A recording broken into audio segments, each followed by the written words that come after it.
Duck's branch line, the Little Western, runs along the coast and has a number of fishing towns and attractions.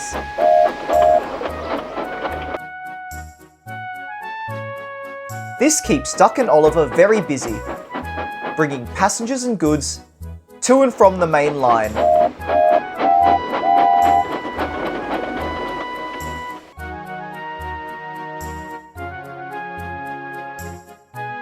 Sometimes their trains are heavy, but both engines work hard to make sure that everything runs like clockwork.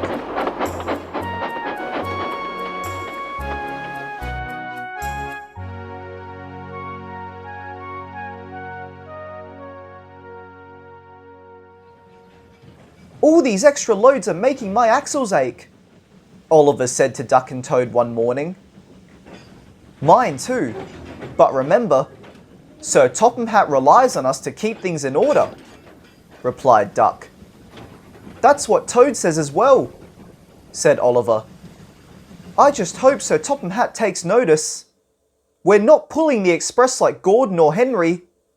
Don't worry, Mr. Oliver, encouraged Toad. Sir Topham Hatt knows how important our work is to the railway. Toad's right, agreed Duck.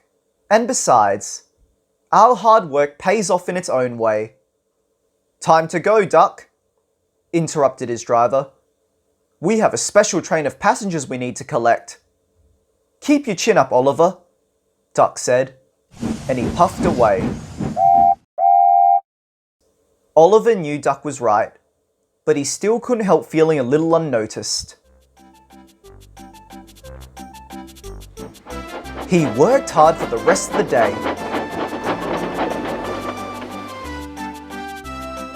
collecting and delivering goods between the towns and stations along the line. Although he still felt a little down, he knew that a Great Western engine was always reliable.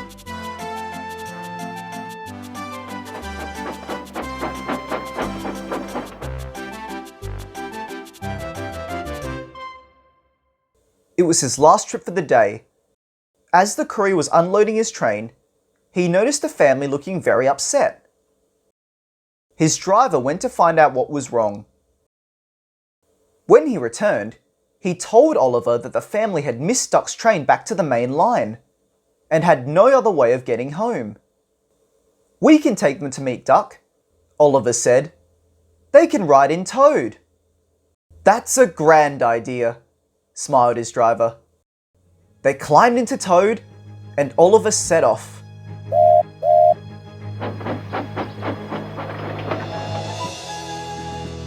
He puffed along the line as quickly as he could. He was determined to catch Duck before it was too late.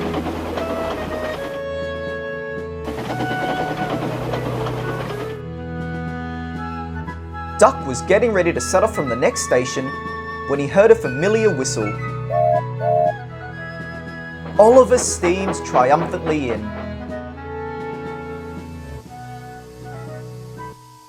Hooray for Oliver! The family cheered.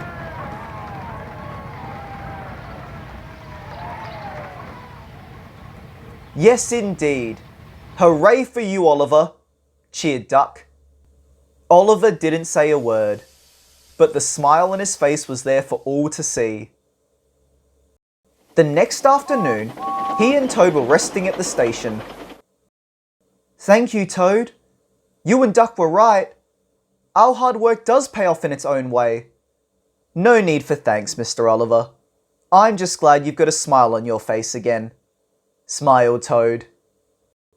Suddenly, Donald and Douglas steamed into the station. Good afternoon, you two, said Donald.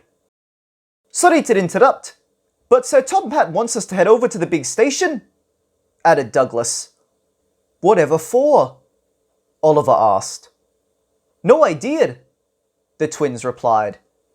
But we best be on our way. Don't want to keep him waiting. Well, we better get going then, said his driver, and the three engines puffed off.